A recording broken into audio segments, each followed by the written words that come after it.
Welcome to the Duluth Conservative. Hey, Dave. How's it going? Not too bad. Kind of a nice day. It is. If you come here looking for news and segments about Duluth and Minneapolis and Minnesota and nationwide and internationally, you come to the right place. We're going to cover a lot of topics today, but we're going to lead off with the major story in Minnesota, which is a school shooting that happened yesterday where two little kids got killed and 17 other people were injured, 14 being children. Two of the injured children were described as being in critical condition, and the shooter took his own life. So I don't know if you followed this. How much did you follow this, Dave? A lot.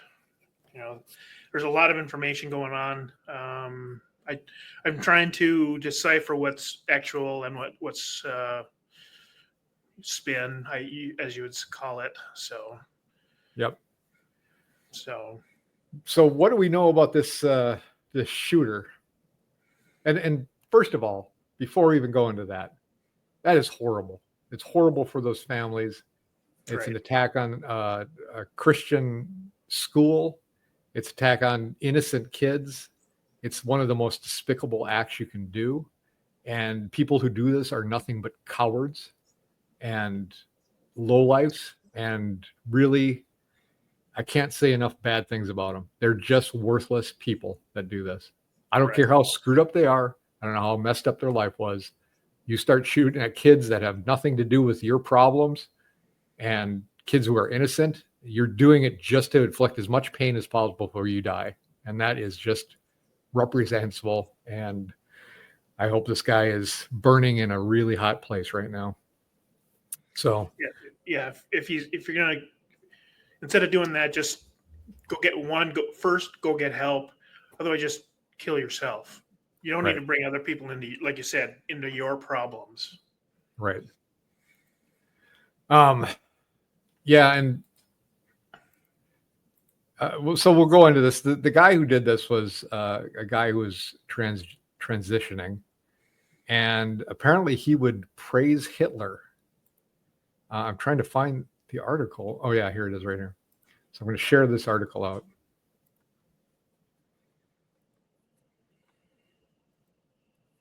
So the former classmate said she knew something was off about him, and he would also praise Hitler in grade school. So yeah, I guess that's a pretty good indication that this guy is a little off, huh?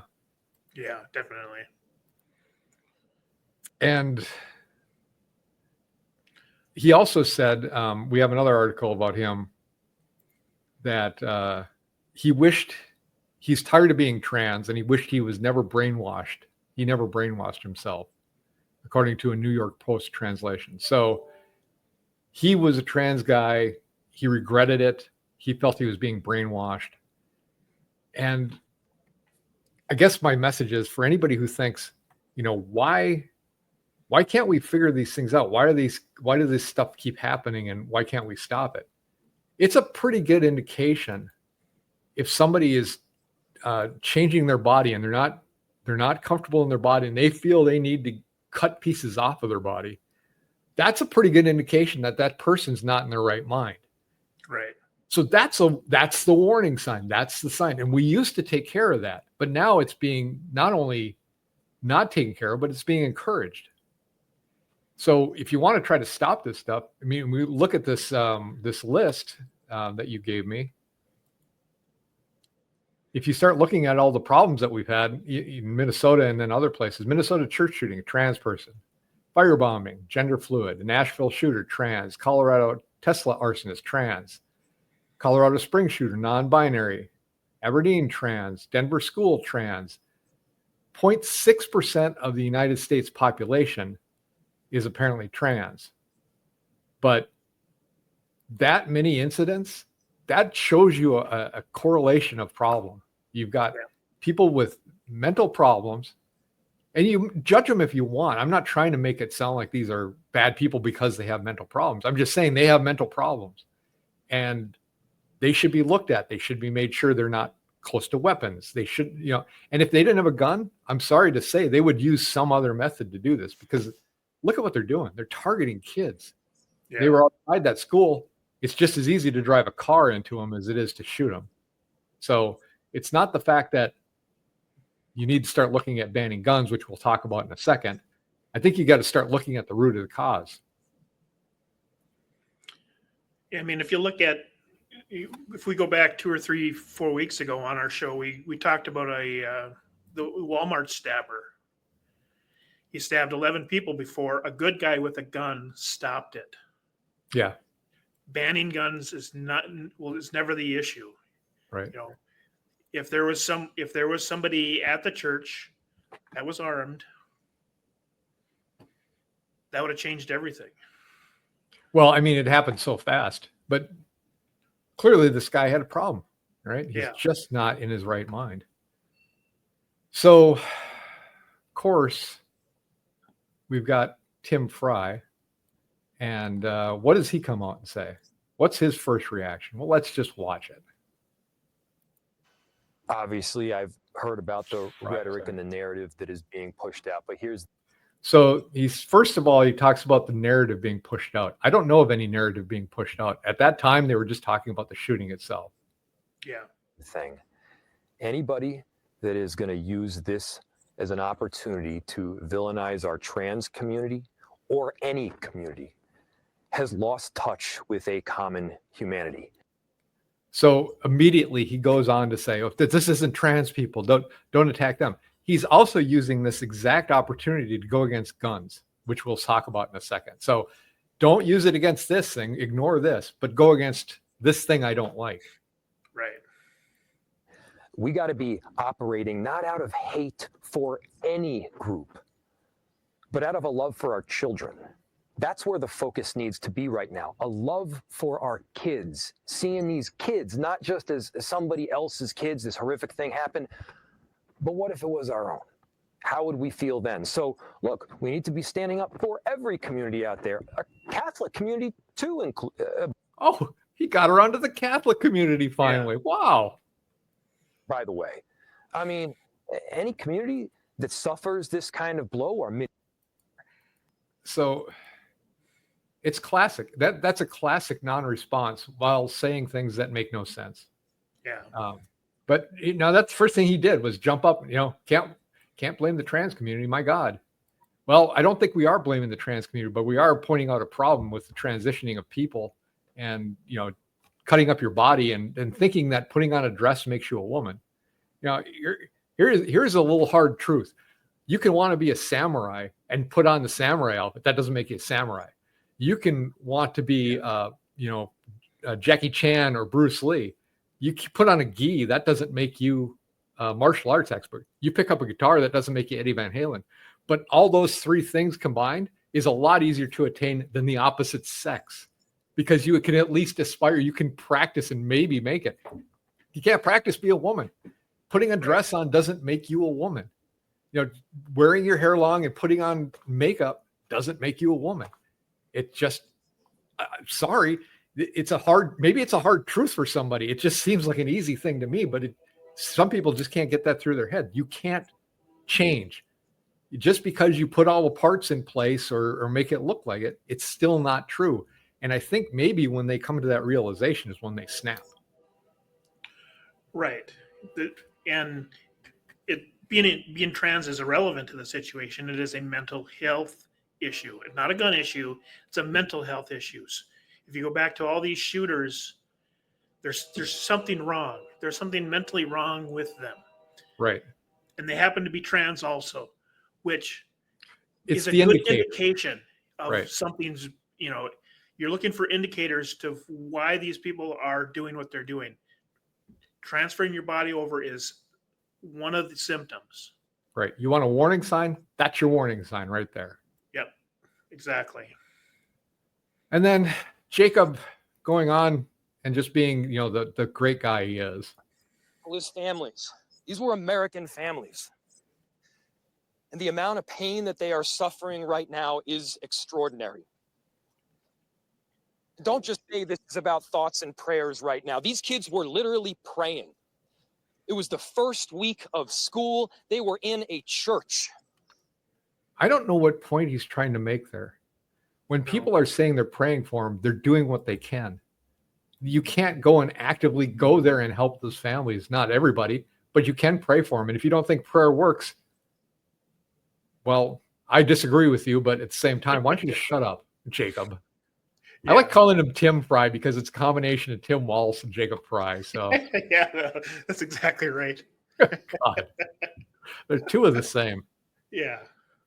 Now, I want to bring up another thing that before the shooting, at least 11 people were shot, including 3 dead in 4 Minneapolis shootings Tuesday to Wednesday.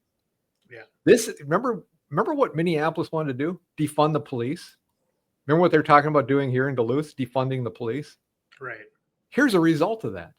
Now look at Washington, D.C. They federalized Washington, D.C. They haven't had a murder yet. As far as I know, up until yesterday, I hadn't heard one today. They have not had one murder in that city. And that's a record. It's like 2 days was a record. Now it's been 2 weeks. Right. And if that doesn't show you how bad it has become in this country, that's a milestone. Hey, look at us. We didn't have a murder today. You were having a murder every other day. I'm sorry, say that again. No carjackings either. No carjackings. Yeah. So what's the problem? Why are Democrats protesting a safe city? Oh, yeah. They're really caught spinning around on this one. Yeah. We want our carjackings back, but we won't talk about DC right now. I don't want to get down that rabbit hole yet. I want to continue on this, but yeah, Right. it's bad. So, and now there's a new red flag law. So you want to talk about that? Minnesotans will be able to disarm dangerous people. So talk about that a little bit, Dave. Yeah, and that comes from the trifecta era that in 23. The law started in January of 24. Basically, if someone doesn't want you to have a gun, they think you're unsafe, they can go to a judge, say you are not well of mind, and they can, tell the police. The police will come and grab all your guns. With Due no process. due process. Right. That's the main thing is no due process. You have no say in it, and that's automatic for at least 3 days. I think it comes into 14 days automatically. You can go protest it, but you still 3 days, for sure. No, I'm confused, Dave. Due process is everything. I know it's the whole Constitution is based on due process, but Keith Ellison, our Attorney General, he doesn't really believe in. He's so busy suing Trump for, I think he's up to 28 or 29 times that he forgot about the own laws that they're passing are against the Constitution, flat out against the Constitution, and he's ignoring them. And so that's what the red flag laws are, is basically to, if there's warning signs, is you take the guns away from these people. Obviously, it didn't work in the school shooting because obviously this guy had the warning signs there. And it wasn't done. And nobody did anything about it. Right. There was a story in Fox News about the guy's neighbor who they're both mental health professionals and they couldn't see it in him either. So yeah. Well, so hey, that's pretty bad. Yeah. So they need to find other jobs other than barista. So the predicted and very obvious thing they're going to do is try to push for gun reform again. Yep. And this is what their catchphrase. This is what their solve. The problem is for everything. This is the solution for everything. It's worked so well in Australia and England and everywhere else that yes, this must be it. This is not going to happen.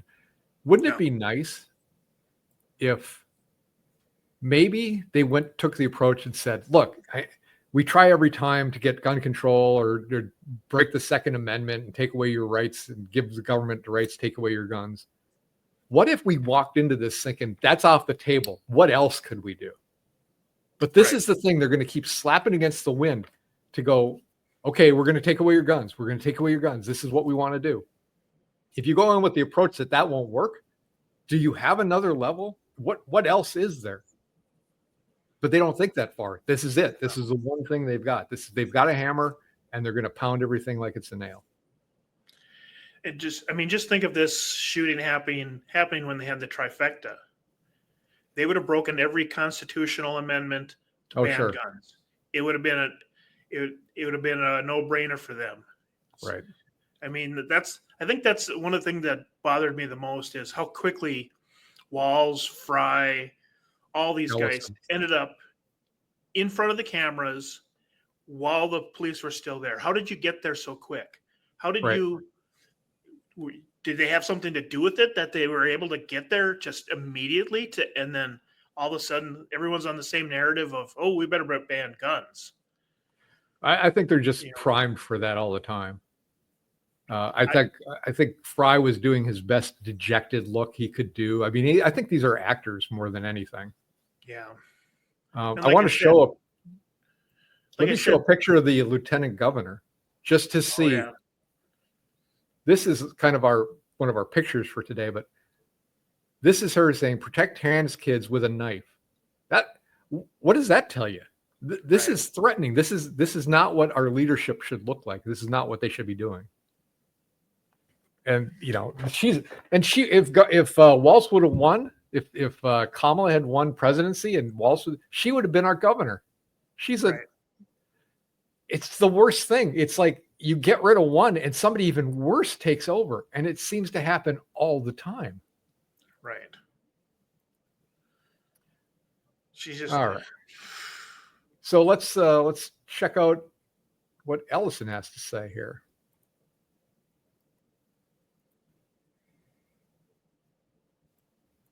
Dude, 44 times, and we'll sue him 44 more and 44 more after that. And we have sued him for gender affirming care. Yes, we are not going to scapegoat our transgender community. And we have sued him to stand up for medical research, National Institute of Dude, 40. This is your Attorney General from Minnesota bragging about how he sued the federal government 44 times. That's not his job. Right. And how he stands up for the trans community. Well, are you reaping anything you're sowing here? These are your people, right? Let's see what I also got one with Walz, just for fun. just kind of round it out, right? These are humorous anecdotes for the day. And I don't know if I've got this one on, if I need to show a video for this. It's a picture that you're gonna like.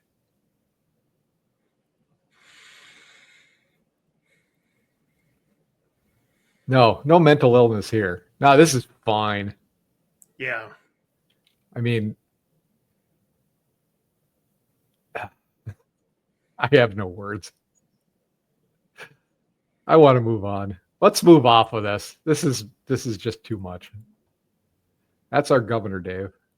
Good God. Let's move off to Rochester. In a First Amendment problem, this Rochester woman, and she's moved out of there now. How do you say her name? Shiloah Hendricks? Yeah, that'd be my guess. She was seen in a video viral. So she was at a park in Rochester. This kid starts taking her stuff. She gets mad, starts calling him names, and it's on video because there was a guy there too that took a video of it. And she's basically saying, "Get away from my stuff, get away from my kid." And so she's facing now, this is a while ago she did this. Yep. Like facing up to 90 days in jail or $1,000 in fines because they're charging her with 3 counts of disorderly conduct. Disorderly conduct is the catch-all. I can charge you with anytime, anywhere, I can charge you with a crime because we've got disorderly conduct. That covers everything. Yep. Well, unfortunately, or fortunately for her, this is First Amendment stuff. You can't just charge somebody with disorderly conduct because they say things you don't like. In fact, the First Amendment mostly used to protect people for people you don't like or don't like what they're saying. That's That's the true test of you believing in the First Amendment. Right. So she made a lot of money. I think she got a GoFundMe or something because they were going to come after her. And now that they have, she's trying to use it. So I'm going to share this. She used a slur. Yeah. So what? A racial slur. But after she did that, she walked away. She didn't escalate it. She's the one that walked away from the situation. Right. And called her the N word, the forbidden word. We shouldn't have forbidden words in this country. Right. That's not the way we work here. So then this is the guy that's charging her. I just want to make sure everybody knows who it is that deems this a responsible thing to do, and is, this is what he spends his time on. So if you know this guy, let him know. He's doing a great job. Now, I don't think they've charged her yet. I think they're thinking about doing it. I don't know if they actually have done it yet, but you can yell anything you want in this country, and you shouldn't be facing consequences from the government. That's the First Amendment. But that's the scam, is the government sues you or charges you with something, and that forces you to hire an attorney to protect yourself. Mm-hmm. And then they charge you again, forces you to spend more money you don't have until they can keep charging you, and you have to keep paying for lawyers until you're broke. And that's how they break you. Yeah, lawfare. Yep. The process is the punishment. Correct. But according to that one article, that the victim, the little kid that got swore at for trying to steal, the GoFundMe account was up to $800,000 that he was going to get. Oh, he's going to get money for that. Yeah. So the kid, they put it into a trust fund till he's 18, just because somebody called him a bad name. So here's the complaint. Here's the complaint. She wrongfully and unlawfully engaged in offensive, obscene, abusive, boisterous, or noisy conduct, or in offensive, obscene, or abusive language that would reasonably tend to arouse alarm, anger, or resentment in others.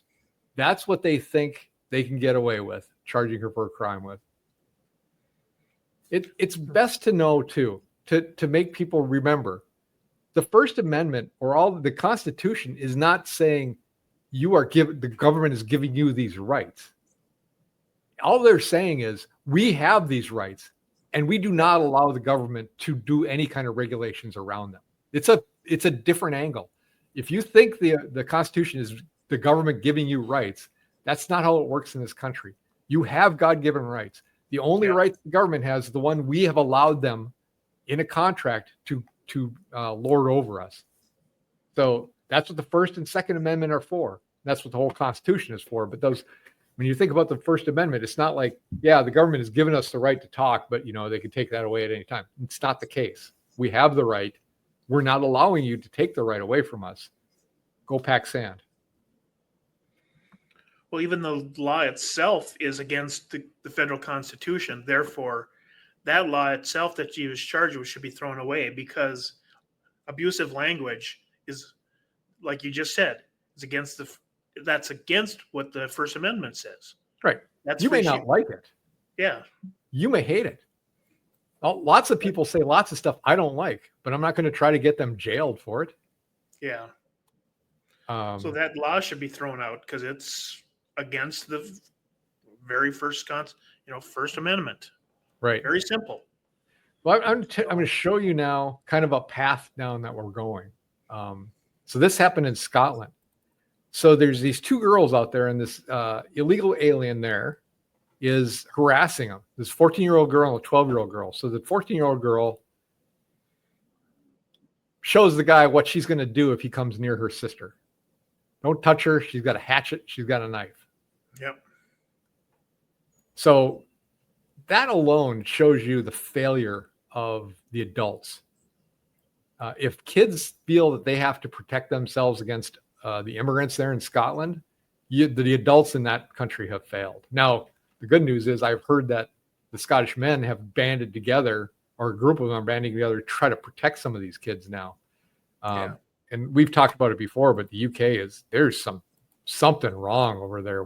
They seem to be just waiting for the uprising so they can quash it. But here was the response to those girls.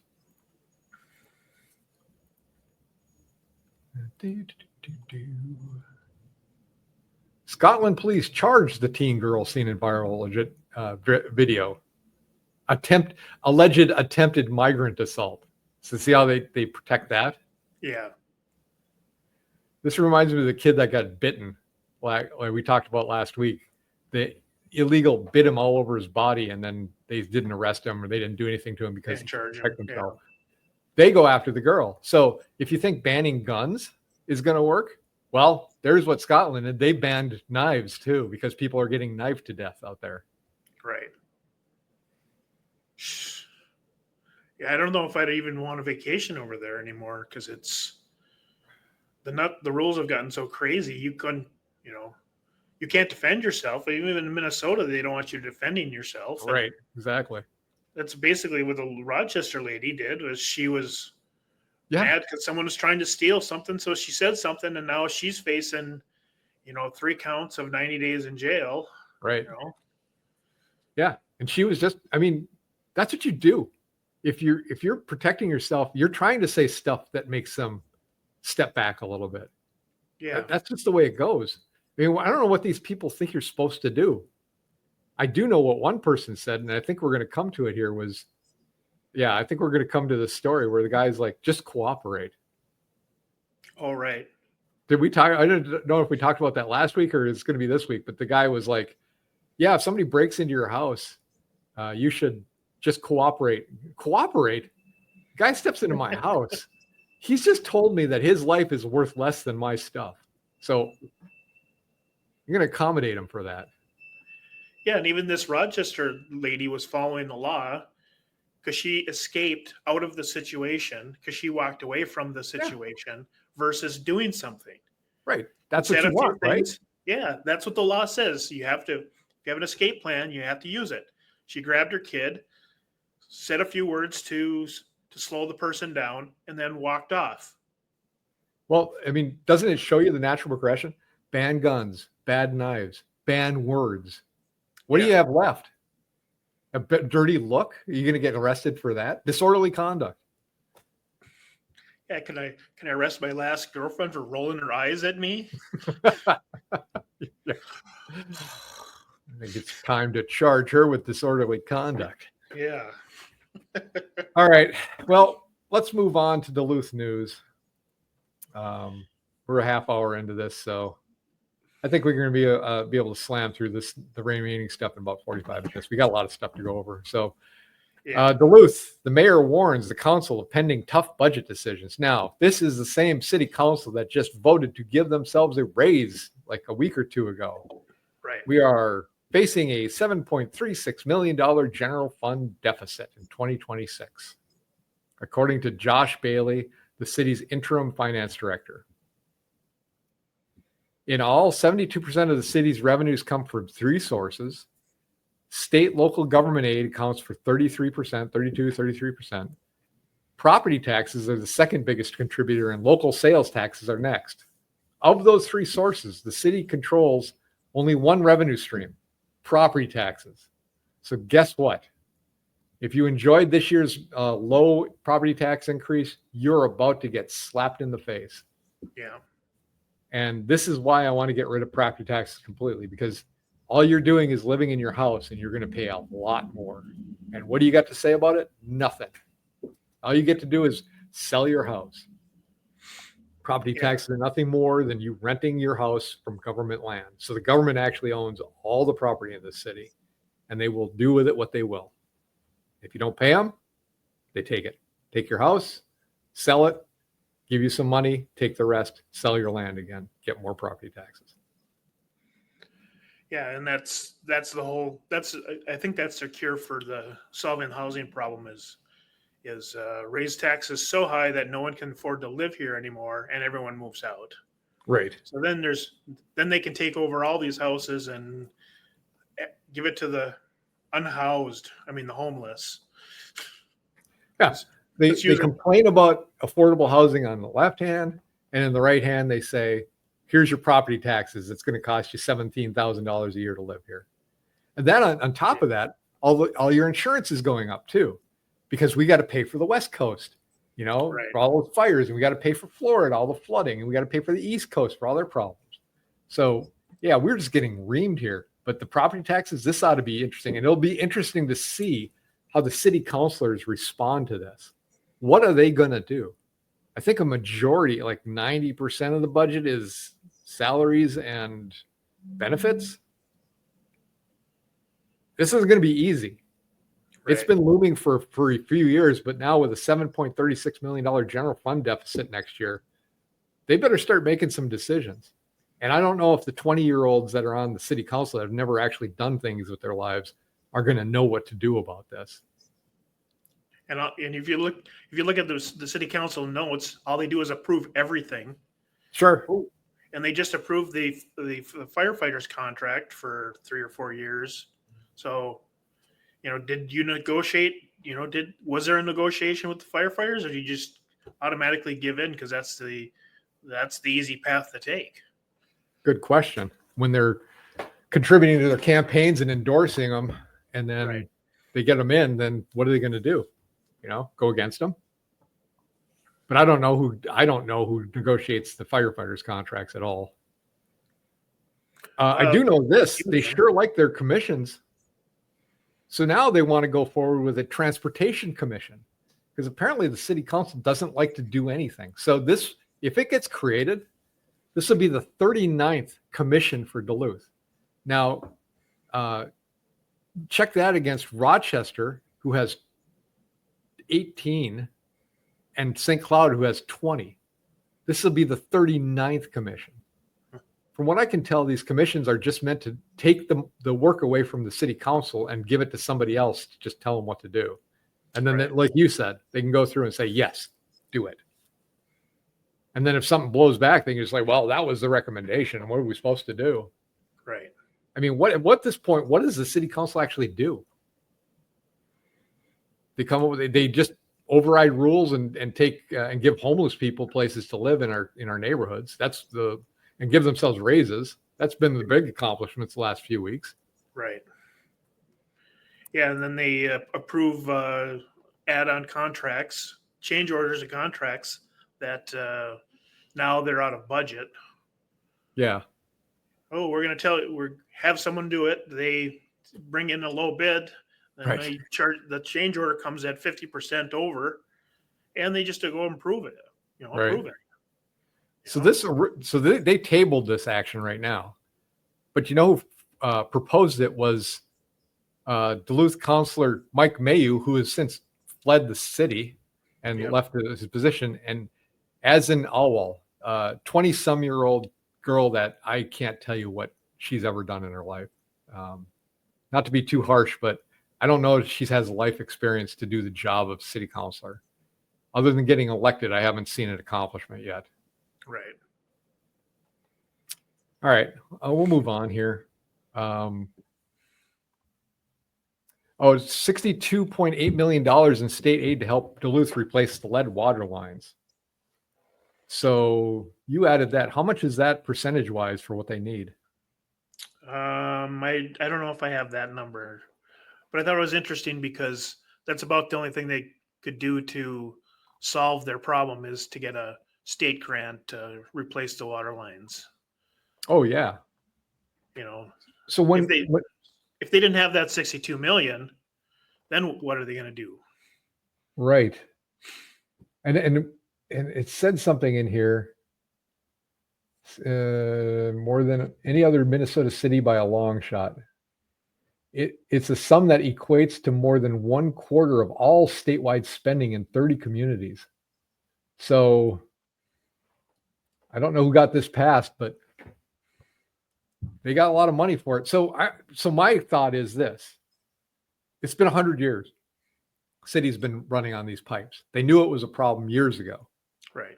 We pay for water, utilities through the city. Do they not anticipate any of this stuff happening? Do they not anticipate a change up of lines? How can this just be shocking? Oh yeah, we need $100 million. That'll do it. I mean, how does this happen? That's part of the money we should be paying in is anticipate. That's a household budget. We do that. You're supposed to put money aside so that you can pay for things that happen. This is a pretty major thing, and you knew about it. How long have you known lead pipes were here and were a problem? What, 40 years? I know. Oh, yeah, at least, yeah. I mean, how long? I don't know how much you have to charge people to get $40 or $70 million out of 40 years, but it can't be that much really per month. Right. I mean, the deck was looking for money. US Bank Stadium was looking for upkeep money. XL was looking for upkeep money. The roads are constantly being destroyed through salt in the winter. This is just normal upkeep that they should be saving money for. But Right. The government doesn't seem to do that. They just, it's only $100 million. Right. Like, no, that's a lot of money. Believe It it or not, turns that's out- a lot of money. That's walking around money. Yeah. I told this to my mom a long time ago, especially when they had this $18 billion surplus. It's like, why don't you get and use that as your budget for next year, the $18 billion, Right. and then do tax revenue throughout the year and build up the pool again. So year to year, this is how much money we have to spend. We collect this much money. This is how much money we have to spend. Instead of budgeting for it and then trying to meet those goals, have the money and then spend what you've got while you're generating revenue for the other thing. But I don't know. Yeah, we've talked about this, for 50 years now. Is this year's budget is last year's tax income. Yeah. So now you know exactly how much you can spend. Now you can spend it exactly how you need it, and a dime more than that is not good. Right. But they don't seem to think that way. So The thing that disturbs me is that when they're talking about the tough budget decisions for the $7.3 million general fund deficit, they said we need to figure out ways to produce revenue. You don't produce revenue. You tax us. Right. We produce the revenue. You don't produce it. You just take. Yeah. You're not producing anything. And this is what drives me nuts about the Lester Park thing, where they could have had generated revenue from tax bases from a hotel coming in, reduce property taxes. Where is our mining? Where is our AI center? Where are we trying to figure out other ways besides just screwing the people that live here? And then building affordable housing that either is lower taxed or is going to be taxed so high that the people that can afford a house like that don't want to live there. Right. Yeah, I mean, if they would have built the Lester thing 4 years ago, how much tax revenue would they have gotten from a hotel? Yeah, if they'd have done it while the park was still open 10 years ago when they originally proposed it, that thing would be, they wouldn't have had to do that much work, and it would just be humming along right now. We'd have this massive hotel over there, and we'd have housing over there and a golf course, and hopefully be able to relieve some of the property taxes for the people in the area that are getting impacted by that. It's a win for everybody, but no, we can't do that. We need to have a park, another park. Yeah, I love the parks, but geez, how many do you need? All right. Yeah. And when, they're back to a commission, we better have a commission, and they're not listening to the commission. The commission Right. said to do something, and they're not doing it. Yeah. So that's the beauty of the commission. We can just ignore that it ever happened. Yeah. And we're not going to get that guy back, by the way. He's been doing this so long. He didn't even want to do it this time. He was like, look, I've spent a lot of time on this, a lot of money on this, and I've done a lot of stuff. Here's the proposal again. It's right there. It's right there for you to take. Right.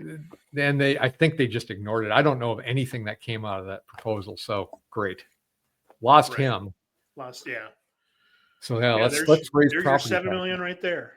Yeah, definitely. I think we were projecting that per year was like $7 million in income. In income? Oh yeah. And that's just that. I mean, you've got tourism coming in from that too. You got people coming and staying there. You got people that can go to the East End. Now there's other stuff you could build up in the East End because they don't have many, not a lot of restaurants. Right. And no, No, we don't look that far. We just look at how we're going to increase your property taxes. All right. Moving on to Tim Walz / the violent left. I'm merging these. I'm still working on trying to figure out how to get these things together. But the Trump administration has sued Tim Walz for his tuition for illegal aliens. We've been rousting against this forever. They were giving people who were illegal aliens in Minnesota free school tuition to go to universities there. It's insanity. Yeah, completely. They were also trying a universal pay program, and the only qualification you had was you didn't have any stable housing, meaning if you said you were living with your friend, if they didn't say you could just stay there indefinitely, you qualified for it. And it was a free tuition. It was like I can't remember the dollar amount, but it was some ridiculous dollar amount for you to go to school, pay for your housing. It was like every month you got like $1,000 or something like that. It was a universal basic income. They've tried it here now. Yeah. On our backs, on our taxpayer dollar backs.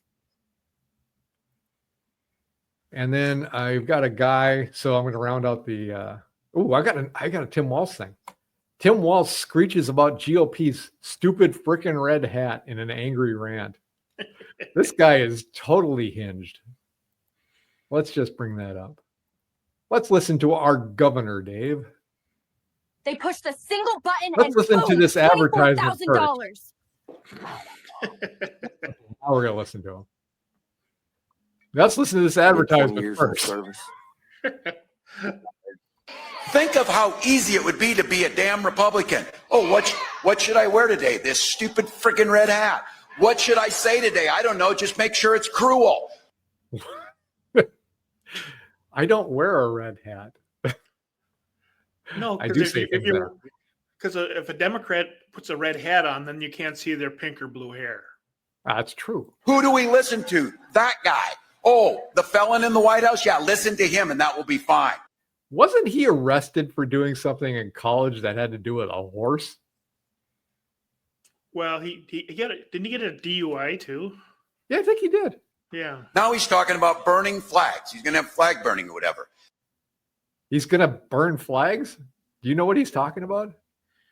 Because he knows there's a hell of a lot of flags with his picture on it that are going to get burned. There's a whole lot of that kind of crap that people are sick of. And I have to tell you, we can have our internal decision-making, our internal healthy debates, but I refuse to believe we do not have the luxury to fight amongst ourselves while that thing sits in the White House. A crazy Uncle Timmy. He reminds me of a crazy uncle that you got at Thanksgiving, and you're listening to him going, oh man, here he goes again. He had too much to drink. He's yelling at a cloud. And he's the governor. How did he win the governorship? That guy shouldn't even be a school teacher. I mean, my goodness sakes. Is Trump paying rent to Walz for living in his head? Oh my God. Yeah, I mean, Walz, he really is unhinged. Yeah, and he only has one subject, so he does. Yeah, he's still really mad about losing the election. I mean, and being made look a fool on the national stage. I just hope the people that are in Minnesota remember this when it comes voting time, and please vote this guy out, but not just vote him out. Don't vote somebody worse in, because that seems to be the trend they do. And you know, our lieutenant governor, don't even consider sending that woman up there. Well, she's trying to take Tina Smith's position. That's what she's running for. Oh God, what a disaster! What a shambles! Yeah, and I guess those Flanagan and Walz aren't talking because of something having to do with the vice president election and him losing, and she wanting to be the senator. So there's a lot of rumors going around why they're not talking, but doesn't matter. They're both just as nuts. So, well, and I kind of want to bring now, because we combine these two, Tim Walz, but the violent left. And I just, you know, the violence is too much and the rhetoric is too much, but this is kind of what you get to hear from that side a lot. Yeah. To one of the best cities in the world with your toy soldiers and think that we're not going to fight back. You don't know history, but you know, we are Chicago. We fight back. That's a fucking warning. So yeah, Unhinged Man is warning the president. Now, I seem to remember Joe Biden saying you need military jets and tanks to go against the U.S. government. So it'd be interesting to see what this guy, how tough this guy is when people start rolling in. But I think it's funny to see now that what's happening in Washington, D.C., you've got other cities asking for that to happen. There's communities inside of Chicago saying, please come here and fix this. Right. Now it's Minneapolis being like a gun center and people are getting shot and killed. Maybe he'll come to Minneapolis too. Hopefully he does. It's all Democrat cities too. Yeah, we tried to show it last week, but of the top 20 most dangerous cities in the U.S., all of them, but the number 20th was Democrat run. Yeah. This is their utopia. I mean, Minneapolis is their utopia. They've been in charge of that city for years. They've been in charge of the state for years, but nothing gets better. Sooner or later, shouldn't they realize whatever they're doing is not working? Now you get a guy like Trump comes in and takes over DC, and look at it. It's safe. 14 days with no killings, no murders. You'd think they'd do the math, but they just refuse to see it. Well, that was something I was going to bring up in last week's show. Is kind of the theme of it is the left seems to be bringing up these policies that don't work. You know, you can see from time after time that, you know, cashless bail, no defund, that doesn't work. What work, and the Republicans are finding out what works and doing it. So what's the goal of the Democrats? I mean, don't they realize that this policy doesn't work? It's never going to work. It's been tried. It doesn't work. How come they're not, admitting failure or admitting something's wrong, seeing what's working and correcting themselves to, make the cities work properly? Right. They just keep going down the same path of this isn't working. At what point do they, figure out that that's why they're not in office anymore, because what they're doing doesn't work? Well, I don't know, because they seem to be promoting everything that normal Americans are against.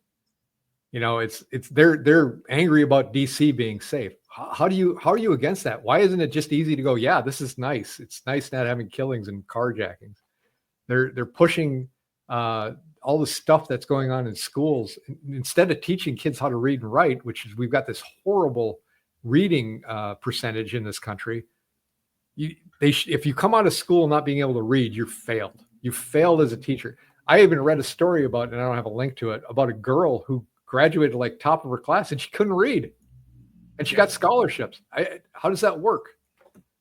So the Democrats are pushing all these things that don't work, and it's been the last 5 years of this mental breakdown, and it seems to be coming out now. Only because I think Trump won. If Kamala Harris had won this, I don't know what would be happening right now. We would be a disaster. But I mean, this go back even pre-Obama time. Is this stuff doesn't work. Economically it doesn't work. They're not stupid people. So why do they just continue down the same path of failure? They know it doesn't work. They know the process doesn't work. They know the policies don't work. At what point do you stop and say? Because even the mayor of DC, she is a hardcore Democrat, and she came out the last couple of days and said, "Yeah, everything's working. Everything's worked. There's no violence. There's no." At least she admitted, "Hey, this does work. We need this. This is what we need." So why isn't the Democrat Party,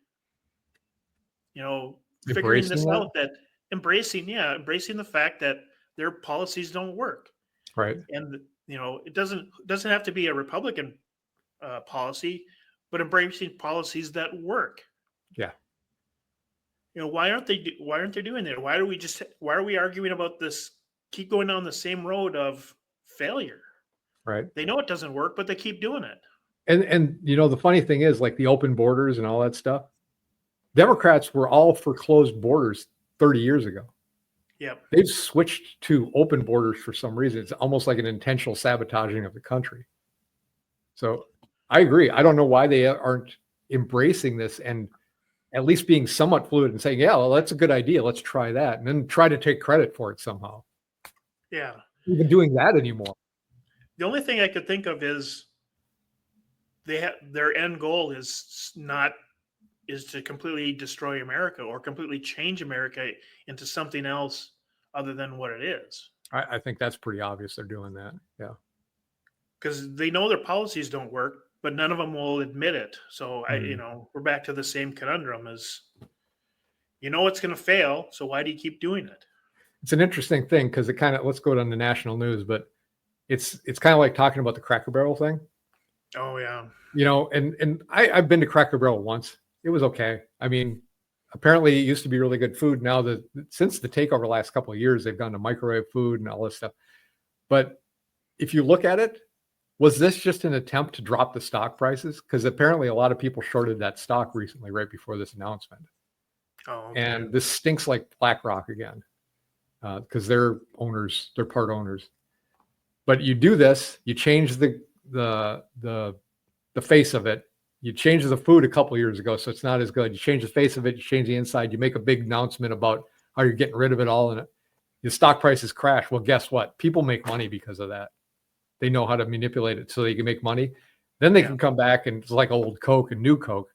Oh, we're going to go back. They decided they're going to put the sign back up. But that series of decisions that led to them doing that changed drastically as it was. And then when it came out, the CEO, who looks like she's 28 years old. I don't know. She doesn't look old enough to be a CEO of a company that big. Comes out and just says, yeah, everybody loves it. It doesn't make any sense unless you take the sinister view of they're doing this on purpose. They're trying to crash this on purpose. Whether they want to take it all the way down like Bud Light did, or they want to just crash it to make money on that, and then they can make it on the uprise again. I don't know.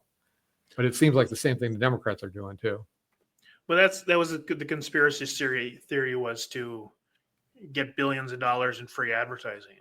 Well, yeah, well, I don't think that's working out too well for them. No, but now they can say, oh, we changed everything back, so you can come back now because everything's straightened out again. Will people do it though? I mean, they're still complaining about the food. I mean, people were like, yeah, logo's one thing, but the food, what they used to do is homemade stuff. They used to have all these cooks and all this other stuff. And now they have like microwave food. So. Yeah, they closed the one by my house closed it down by my house. And we used to go there all the time because I liked Cracker Barrel and I liked their food, but then it was too far away for me to go to. So we quit going, but yeah. All right. I'm going to shift to national news and we're already an hour in. So we're going to cruise through this stuff. Yeah. Five Eyes. Five Eyes is going away. You know what Five Eyes is? This is information sharing with 5 massive nations. So Trump administration was, and the United States government has always been doing this, but it's sharing information with the UK, Australia, Canada, New Zealand, and the United States. That's the 5. And then we share intelligence information. And recently, because of the things going on in Europe, we've been talking about, and the freedom of speech and the crackdowns and stuff, and having so many leaks that the United States is no longer telling them everything. It's not like they've pulled out completely, but they're not telling them everything that's going on. That's good. The Trump administration is signed an executive order to get rid of, or to force people to get rid of, cashless bail. He signed an executive order seeking to eliminate cashless bail in the nation's capital and other jurisdictions around the country. The quote is from the White House memo: cashless bail policies allow dangerous individuals to immediately return to the streets and further endanger law-abiding, hardworking Americans because they know our laws will not be enforced. And we've talked about how insidious this cashless bail is. Yeah. It not only lets people straight out on the street while they're probably still agitated, but it prevents people from reporting crimes in the first place, because if they feel like they report somebody, they get locked up and then they're out that day, they're in danger. Very much so. Even a week in the jail makes them cool off to maybe they're not going to retaliate. But you let them out that same day, they haven't paid any consequences. They're free and clear, and now they're agitated. So cashless bail, I think, is one of the worst ideas they've come up with. I know there's the argument against it. If you talk to somebody in devil's advocate, they say, well, that just means that people who have money can get away with crimes. The people have money to pay for the bail. I get it. Yes, they're going to get out. If it's a serious enough crime, hopefully they're not getting bail, right? But there's got to be some skin in the game. There's got to be something that makes you pay money. And if you break you break that, you're going to lose all that money and get put back in jail. At least you may think about not hurting somebody. Right. Okay. Next thing. Trump is talking about 600,000 Chinese students in the United States. So he said, we're going to let these 600,000, we got to have these good 600,000 Chinese students. And so I heard one of his advisors or somebody talking about this and saying, well, he's being pragmatic because if we lose all those students, the 600,000 Chinese students in the upper universities, those spots will free up. And then kids from the lower colleges will then go up into those universities. And therefore, those 15% of the universities will fail, will go out of business. And my message to that is, that's okay. Yeah. We need the security of the country more than we need 500,000 Chinese students in the United States, because as part of the Chinese government, I believe their duty is to report back to the Chinese government what's going on. They're you're letting 500,000 spies into this country. They may not be very effective. They may not do it very well, but it's in there. They belong to a Chinese communist government that is not our enemy, but it's not our friend either. I would call them a hostile government. Right. Definitely. So, I don't have anything against Chinese people. I don't have anything about Chinese students. 600,000 seems way too many to me. Right. You're talking about 5,000? Yeah. Okay. I can kind of see that. Maybe you got to watch them, but 600,000 in our country every year is not a good thing. Yeah, and if the universities can't handle that, then and go out of business because of it, well, that's just too bad. We replace we get rid of the officials. That'll save us money too. So, if you're telling me that 15% of our university can't make it because of that, that's too many Chinese students in our country. Right. Right. Yeah, definitely. I don't like to see any colleges go under. I mean, I wouldn't want to see any of our colleges in this city go under. Hopefully they can make it, but it's not because we're getting foreign nationals in here. And I know that that's a problem at UMD. They're really recruiting a lot of foreign nationals into the city and into this university. They make a lot of money because of it. But when I was at the university and I was asking, okay, what are you doing to recruit the local kids out of the high schools? They didn't do it. They weren't recruiting. Like when I went to school, at least they recruited us out of the high schools. Right. Like when I had computer science, I had, I'd show an interest in computer science. The computer science department literally sent me a letter, had a little event, tried to schmooze me to come. And it wasn't a big deal. I mean, it was like food, and they just had a little thing. And they talked about the program. And it made me feel pretty good about it. But if you're not doing even that, get these kids that go to Denfeld and East and, Hermantown, get them here. It's not a bad thing. It'd be good to have local people at those colleges. All right, next topic. This is one I found interesting, and I had to put it on here, but 11 million. So you've heard the stats of how many illegal aliens there are in the country? Yeah, I heard something about Biden let in 11 or 15 million people. It's been 11 million for 20 years. So if you go back 20 years ago, they're talking about how there's 11 million illegal aliens in this country.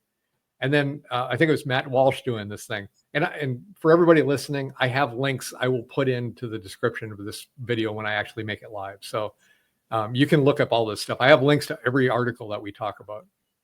But he was talking about 11 million 20 years ago, 18 years ago, 15 years ago, 3 years ago, 2 years ago. It's always 11 million. I think Biden let in 11 million alone. They think the number is more like 60 million illegal aliens in this country. That's an invasion. That's just dereliction of duty.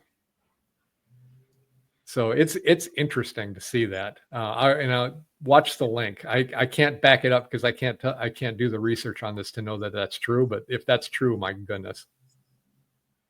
Yeah, but he definitely. If you look at the news today, the big spots for crossing the southern border, there's nobody there anymore. Right. So Tom Holman, as soon as Tom Holman put his foot down, running immigration, that ended everything. As soon as they were allowed to do their jobs. Yep. Do you remember the mass of people that were underneath the bridge, and people were taking drones and showing this mass of people. So their solution to that was eliminate all the drone access. Don't let people take pictures of it. And there's a lot of child trafficking and drug trafficking going on because of that, and human trafficking of women. I'm so glad that's shut down. Hopefully it's getting cleaned up too. The next article is there were burn bags of documents tied to the 2020 election corruption. So for years, Donald Trump has been saying that election was stolen, and it sure seems like it if you look at the evidence or the numbers. So you're looking at the number of people who voted.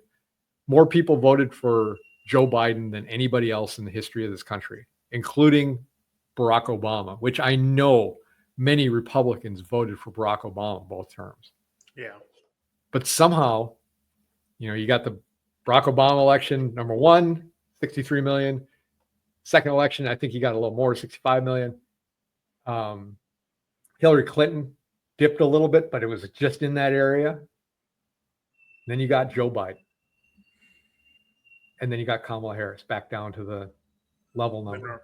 Yeah. If you took that last, you just go across, boop, it just, what was it that everybody saw in Joe Biden? You never saw Joe Biden hats. You didn't see T-shirts. You didn't see bumper stickers. Nobody had signs in their lawn. He campaigned out of his basement. He won the election by the most number of votes ever. So they found these, what they call burn bags of information. It'll be interesting to see what comes of that. And then they need to definitely fire the person who was supposed to burn them. Well, yes, there is a little bit of a problem there. Yeah. Yeah. More government incompetence. They can't even light a fire on something, Hey, do you remember that woman judge who helped that illegal alien leave her court system? Oh, yeah. Yep. Well, they ruled that she does not have immunity and can be prosecuted. Wait a second. Dems are above the law. That's what the rules say. Au contraire, mon frere. So I got to show you a picture of this judge. I don't think she's happy.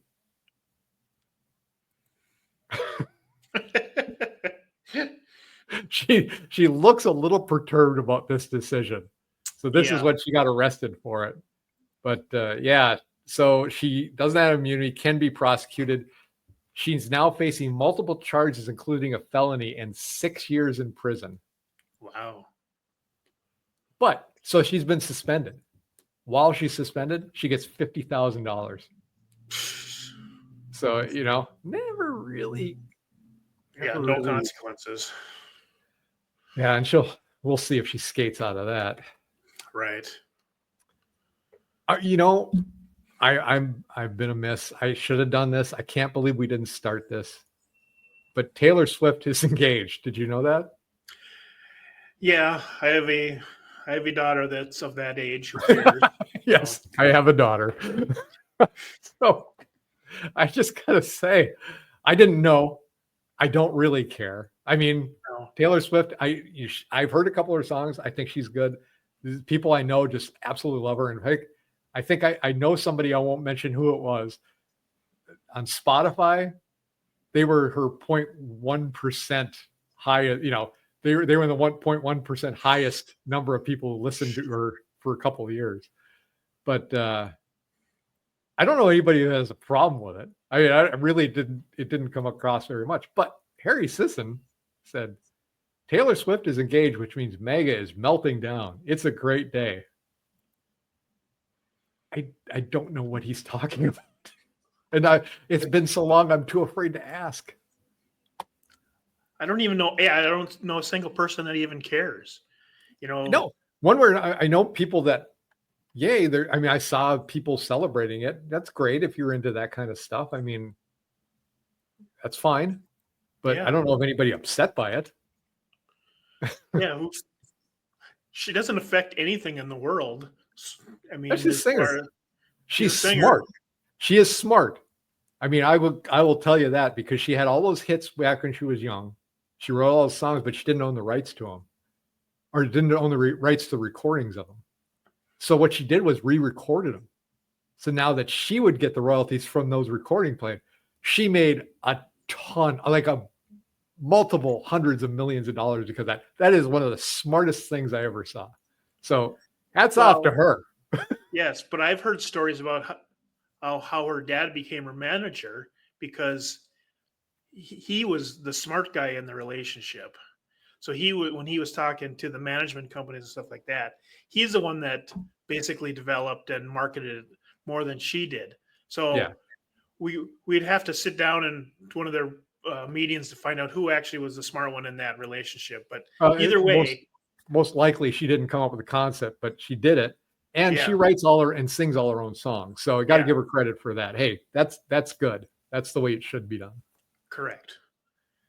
But as her getting engaged, it doesn't really affect anything. Not really. Good for her. I'm, as much as I can be happy for a celebrity, I don't know. Good for her. Yeah.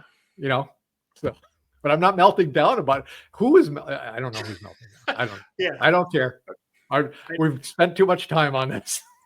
Yeah. We know hardcore MAGA Republicans and nobody cares. So No, they're not angry. And No, some of them definitely. like it. Some of them are Taylor Swift fans and they think it's fine.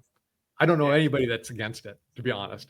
yeah, I've never heard a single bad word against it. So I don't know. Snoop Diggity Dog said that he doesn't like to go to Disney films anymore or going to children's movies because he feels he has to pre-screen them. And he went to the Lightyear movie with his grandkids and they had a lesbian scene and there was two women kissing. And he's like, I don't, if you want to make a movie with that stuff, let us know beforehand. We just won't bring our kids to it. That's his point of view. They're not happy with him about that, but I got to agree with him. And if you don't like Christianity, don't and you should know about it before you go to a movie, so you don't have to watch it. And I'm a Right. Christian, so it goes all the way. But you shouldn't just sneak it into these kids movies. Kids movies didn't used to have any of this stuff. They used to have subversive stuff that only adults could understand, but they didn't push these agendas like they do now. right. I got an article about the GOAT, the best Supreme Court justice we've ever had, Clarence Thomas.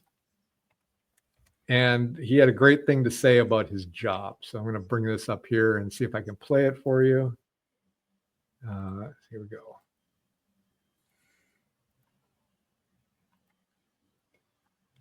Our man Clarence. Things I say in response to the media is when they talk about, or especially early on, about the way I did my job. I said, I will absolutely leave the court when I do my job as poorly as you do yours.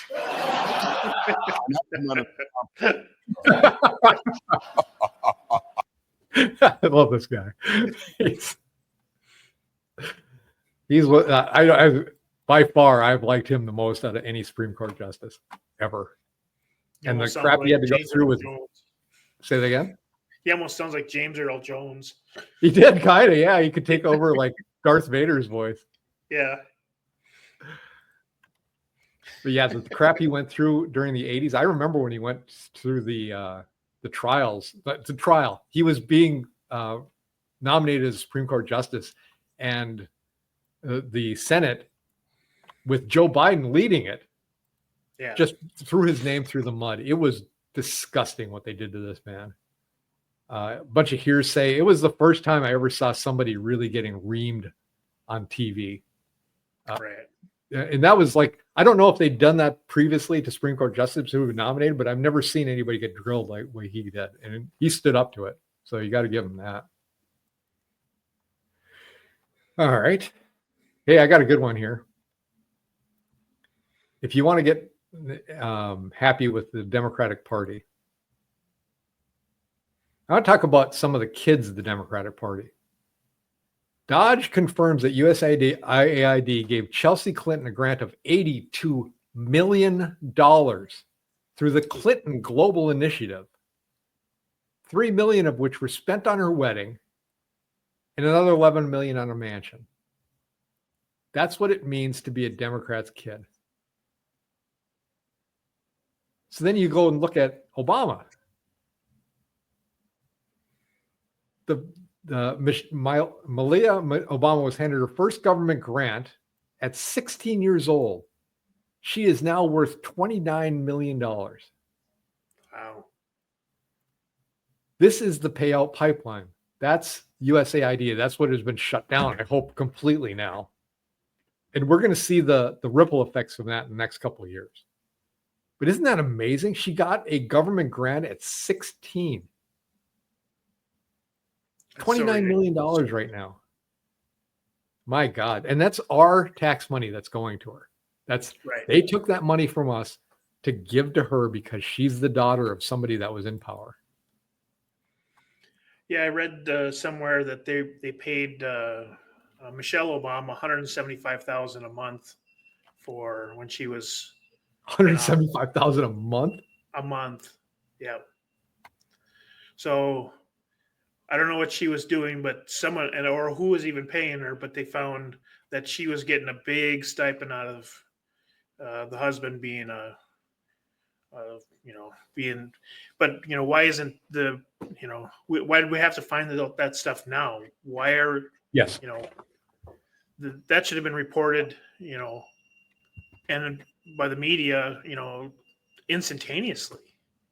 You would think if they knew, yeah, they just didn't care. They just didn't care. It's back to the old rules of it doesn't matter if no one says anything about it. So right. In my defense, I thought I'd get away with it. Right. I wanted to point out that we're in the 22nd anniversary of Gavin Newsom's 10-year plan to end homelessness in San Francisco. You're doing as good a job as we've come to expect from a government official. Yeah. Well, he cleaned the streets up very well when when the boss showed up. Yeah, when the Chinese boss showed up. So yeah, when his boss showed up, he cleaned up the streets really fast and good. It's amazing. It's like Donald Trump did in DC, only it was for a day. Yeah. That's another guy that just needs to go. And, all the people that are talking about Donald Trump being a felon, I just wanted to pop out this video to remind them of the woman that accused him of doing she accused him of doing something wrong. Let's just share this because I find this video very interesting. Victim. You don't feel like a victim. I was not thrown on the ground and ravished, which the word rape carries so many sexual connotations. This was not sexual. It hurt. Well, I think most people think of rape as it is a violent assault. It is not. I think most people think of rape as being sexy. Let's take a short break. Think of the fantasies. We're going to take a quick break. If you can stick around, we'll talk more on the other side. You're fascinating to talk to. Anderson Cooper is like, what? What's happening? Yeah, we better instruct her what to say because we'll go to break and then tell her what she needs to say. Wow. I mean, that's just a creepy thing to say. Yeah.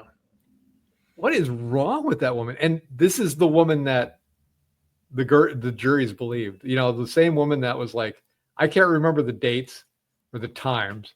Here's the dress I was wearing. Well, that dress didn't exist back when you were saying this happened. No, I'm wrong. So yeah, for all you people that call Donald Trump a convict, think about the source. Right. Yeah, I mean it was in New York, but basically it's a 90-10 Democrat. You can pick out 90% of the people that are gonna hate Trump. Yeah. So well, it's like the people that are like at the, I don't know if you've seen at the Copper Top Church, still doing the protest. There's like 7 of them. Yeah. And they don't have a coherent message. They're just out there wandering around. They're against Pete Stauber. They're against Donald Trump. But I bought some little mics, so I want to do a remote and go up there and actually ask them why they're protesting and what they're trying to accomplish. And I also like to ask them, who did you vote for? Did you vote for Donald Trump and Pete Stauber and now are angry? Or is just you protesting because you didn't win? And I'm guessing that's the answer. Maybe they have a good point. I don't know. Let's go on. We talked about this earlier. I didn't know it was actually in this show, but we'll talk about this. This is a guy that says, people, think before you react. It's not a good idea to encourage people to violently resist a home invader or robber. That's how people get killed. Your best defense is to cooperate. Don't resist and wait for help to arrive. Well, here's 3 things in his profile that makes me not really take him seriously. 1, 2, 3. Yeah. So the response to him, and I'm going to post a link to this. It's to twitchy.com. So I don't want to put it up because it's nothing but ads, but the responses have been humorous at best. It's like, yeah, that's how people get killed coming into my house. Yep. That's exactly how people get killed. You're not wrong. Yeah, like you said, I don't value your life as much as my stuff. Right. And you clearly, my family. You've clearly announced you value my stuff over your life by coming into my house. Correct. So yep. The last thing you want to hear when you walk into somebody's house is click, click. Boy, I bet you didn't tell anybody you were coming here tonight. Yeah. We know plenty of places to bury robbers. Allegedly. Allegedly. Okay. I want to play you. Now let's go to health and fitness. We're going to wrap up the show here. Sure. But we have a couple things to talk about in health and fitness. First of all, this is a leading Harvard professor, a doctor. And I'm going to play you her video. It's 29 seconds long, and then we'll react to it. So here we go. If you diet, you lose weight, right? The number one cause of obesity is genetics. That means if you are born to parents that have obesity, you have a 50 to 85% likelihood of having the disease yourself, even with optimal diet, exercise, sleep management, stress management. So when people see families that have obesity, the assumption is, what are they feeding those kids? First, I want to just show this picture. If I can find it. That's my reaction too. What are you talking about? So this is a doctor. Yeah. If you're born to parents with obese parents, you have a 50 to 80% likelihood of having the disease. Yeah, I can believe that you have a 50 to 85% chance of being obese because that's what the parents are feeding you. They're obese. They don't know how to eat. That's what they're going to feed you. But it's not a disease. Right. It's overeating. And the thought that, you can get it even with optimal diet, exercise, and sleep. No, it's not optimal if you're still gaining weight and are obese. I guarantee you, if you don't have carbohydrates, you'll lose weight. I guarantee it. Because that's what happens to diabetics, right? They can't process carbohydrates. And even though they can eat as much as they can, if you're not treating it with insulin, this is what happened to people 100 years ago or even less. They'd die. They'd starve to death with a full belly. Right. how can a medical doctor not understand it? Was there a point she was trying to make I just didn't get? I don't know, because I'm only seeing that snippet of the interview. But the response of Leslie, and I don't have any, love for that woman, but she was like, "What?" I want to see that whole article now. That's from Harvard. I mean, I can see it's hereditary, because I call it the circle of stupid, where, because if your parents are fat, they can't teach you how to properly exercise and properly diet. Yes, right. So you're learning it. So that's what you know. So you're gonna keep that circle going by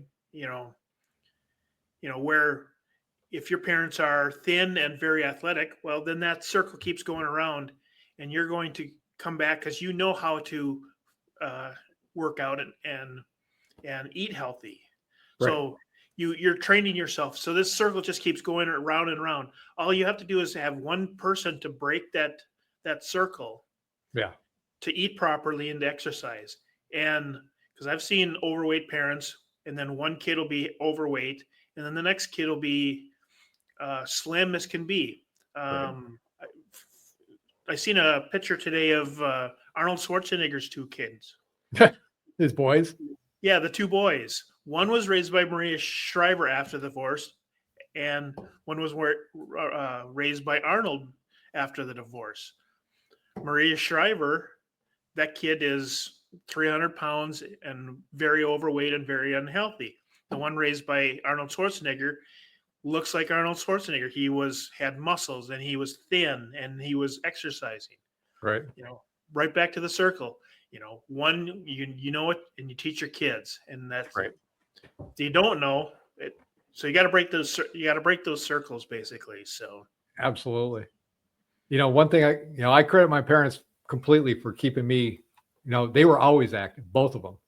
My dad was always doing pull-ups in the morning and push-ups, and he was doing Japanese karate, and he was rollerblading.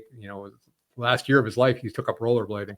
My mom was always into volleyball, and she actually did the half marathon. I found out 10 years after she did it. I didn't even know she did it. But, they always got me going, and your parents were always really active too, water right. skiing and doing all this other stuff. So this is what they should be teaching in schools.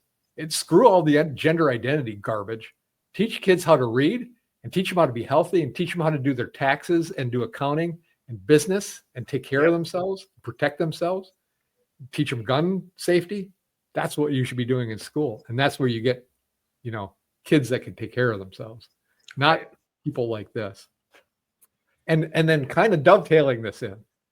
This was kind of interesting to me. So the mayor candidate for New York, Zoran Mandabi, he went out to bench press, and it looks like 135 pounds. So these are 45-pound weights on the ends.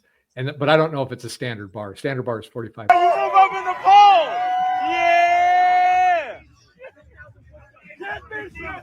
This is how you move up in the pole. Yeah. Okay, now watch him unrack it.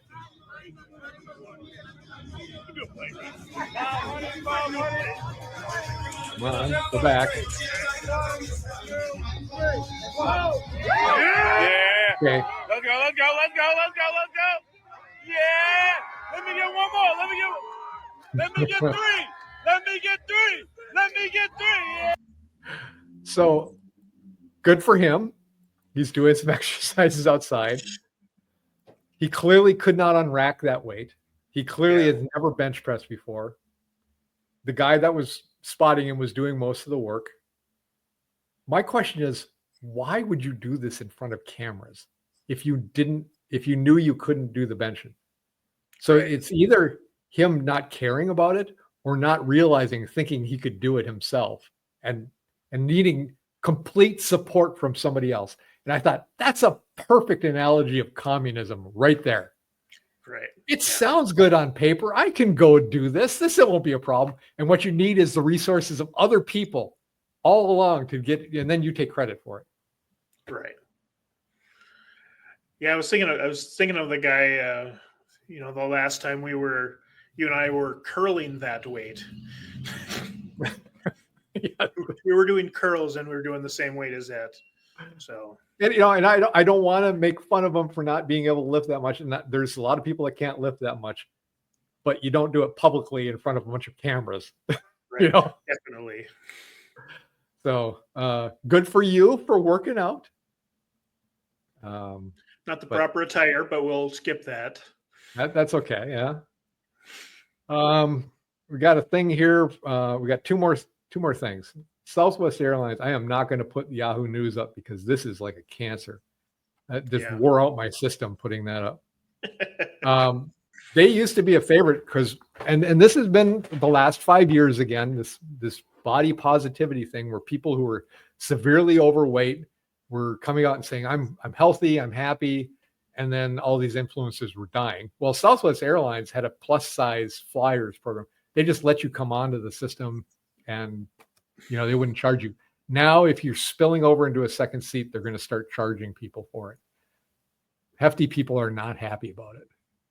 I can see why, because they were like getting free airfare. But as a normal sized person myself, having somebody spilling over into my seat, that's not a good way to fly. I've read things about people who are soaking with sweat afterwards. I remember sitting on the bus. Now, this wasn't such a problem in Minneapolis. I take the bus down into the city. And I remember once wearing my wool coat, getting onto a bus, and pretty big seats.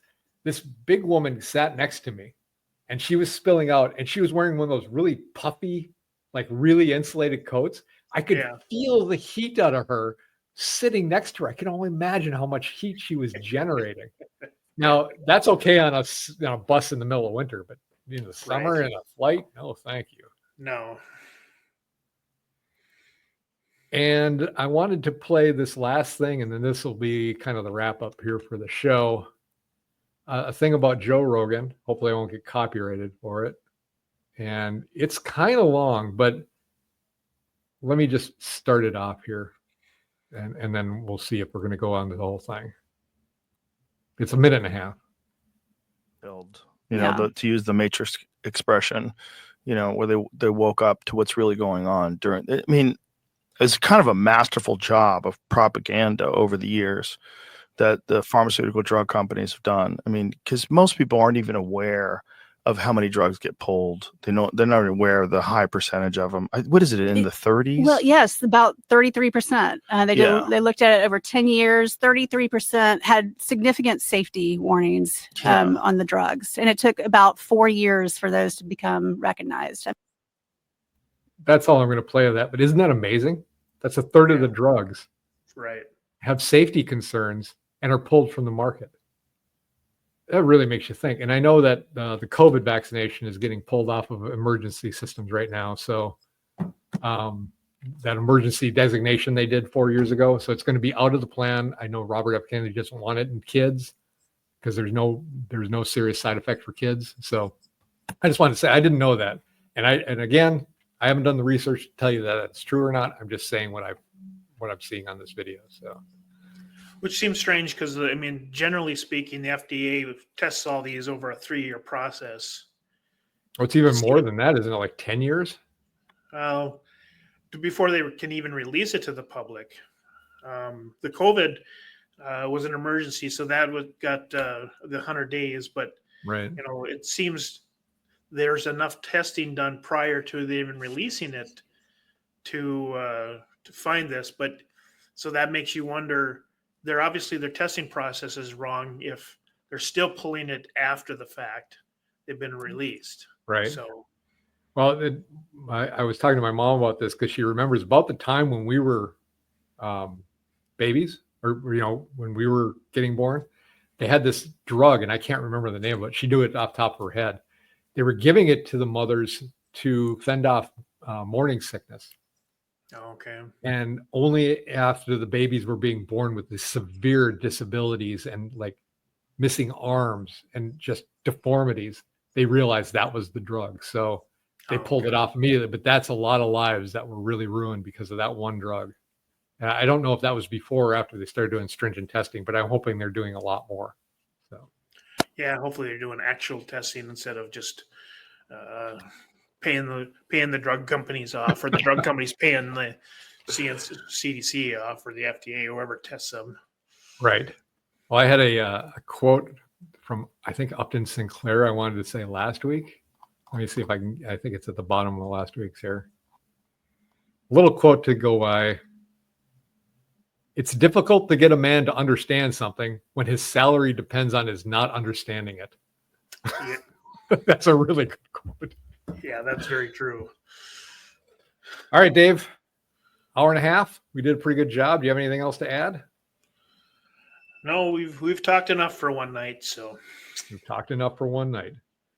All right. Well, everybody, please like and subscribe. I really appreciate it. Any shocker for you? Hang loose, take it easy, enjoy the rest of the summer. I know the state fair is going on right now. Labor Day is coming up, so have a good Labor Day. And until next week, I'm Sean. I'm Dave.